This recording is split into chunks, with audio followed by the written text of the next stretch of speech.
Hello there YouTube, it's your boy B3, back to the Kicking Action Figure Review! Today we are looking at the Power Rangers Lightning Collection Lightspeed Rescue Blue Ranger. Yes, this is one they did pretty shortly before ending the Lightning Collection and all Power Rangers toy lines in general. Too bad Lightspeed Rescue is a very underrated season, and I would have really actually liked to have seen them all get made, especially Titanium Ranger, since we don't have any good Japanese figures of him because he is an American Ranger. But, so we got the package here. This is their plastic-free packaging, unless you count, like, tape, which I do. So no window. I got this guy at Ross for an incredible discount, $6.99. Look at that, folks. Very cool. So now let's bust him out of package. And here he is out of package, the Power Rangers Lightspeed Rescue Blue Ranger. Yes, he's pretty cool. In the box, his default head is the unmasked head, which I've noticed for a lot in this kind of packaging. Very odd that they thought that would be a better default head. But he seems to be a pretty neat figure. Articulation is what you would expect. Up and down on the head, side to side. And it's also on the bottom of the neck as well.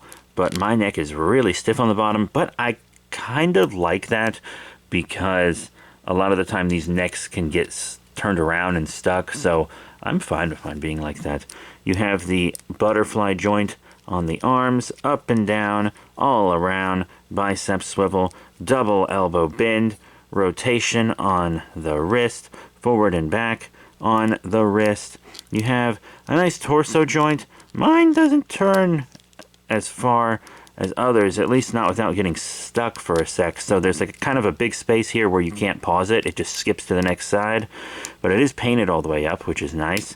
You have a nice waist crunch. In and out on the legs, forward but not back because of the hard plastic bussy. The leg can pull down so that you can kick out farther, which is nice, but all the Rangers that have that joint have really loose, wobbly legs.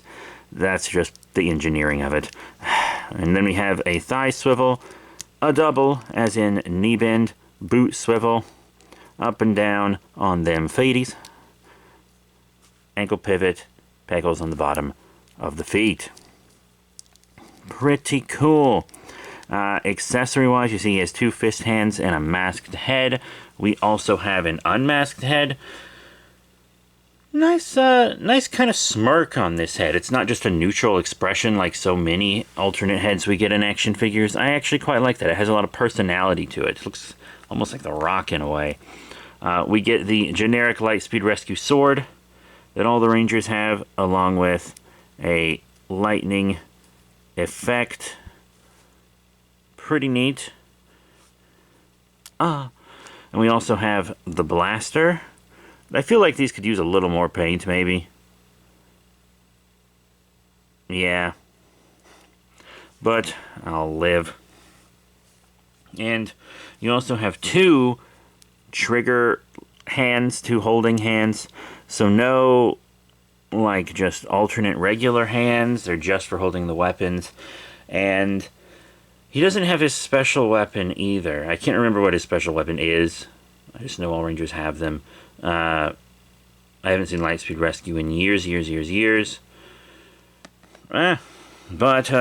this figure seems kind of light on accessories.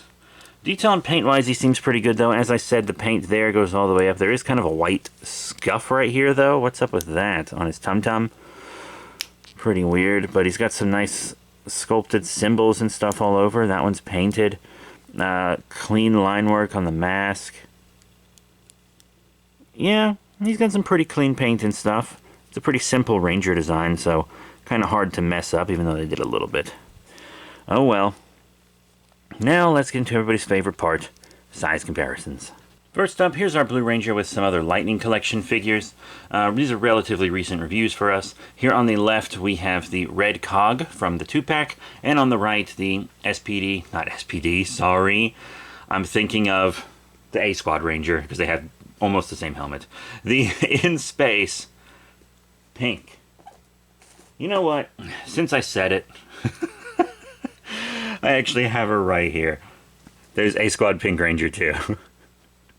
Yeah, so I think he scales fine with his own line, which is really good, and just honestly a win. And we have Hasbro's last kid line before it was all axed.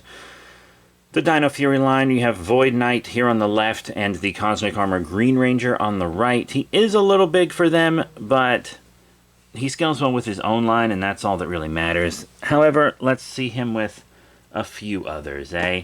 How about some Japanese figures with the Sentai Hero Series 2 Kaiser? Let's bring them down a little.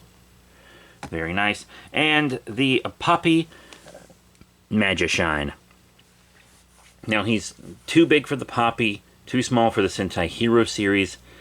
That's not super going to work out, so he's going to scale best with your kind of Western figures, American figures, not so much with the Japanese. But we do have more. I want to show him with some kind of different Henshin heroes. These are ones from different franchises that aren't Power Rangers. One of which is inspired by Power Rangers. It is the Valaverse Legend of the White Dragon from their 2-pack. And the other is actually from an anime and a manga that is inspired by Tokusatsu Henshin heroes. It is the anime Ultraman from the Movie Monster series. So this one is a US figure, this one is a Japanese figure. And I actually think they look pretty fine with him. This guy, I'd almost argue, is made to scale with kind of Marvel Legendy Lightning Collection kind stuff. And then this guy is a little smaller than the Sentai Hero Series figures. So I actually kind of appreciate that. He looks pretty good with him. I always feel like his head is really small. But like the majority of the body, I think scales pretty well with him. So I quite like that. I think that these work pretty well together. So what are my final thoughts on the Hasbro Power Rangers Lightning Collection Lightspeed Rescue Blue Ranger? Well, he's pretty cool. The main thing I feel like for me is the accessories. He doesn't come with enough. You can see there's almost a little peg hole in there where you could add one of the blast effects from another into it maybe. And then this effect is pretty generic. And we don't get a unique weapon. I'm sure these Rangers had them, right? I can't remember any. Maybe I should have looked that up before I said anything. But I do like his alternate head. It's sculpted pretty well. I mean, he holds this pretty well. But it could be a lot better, to be honest, accessory-wise. I really wish they would have made more Lightspeed Rescue Rangers. It's a very underrated season. And it does have some of the same articulation problems as the newer Lightning Collection figures. But yeah, it's just okay. Nothing to write home about, but it's not a bad figure. So thank you all very much for your support. Remember to rate, comment, and subscribe. Check out all the cool links in the description below, Facebook, Twitter, etc. And I'll see you all next time. Bye for now.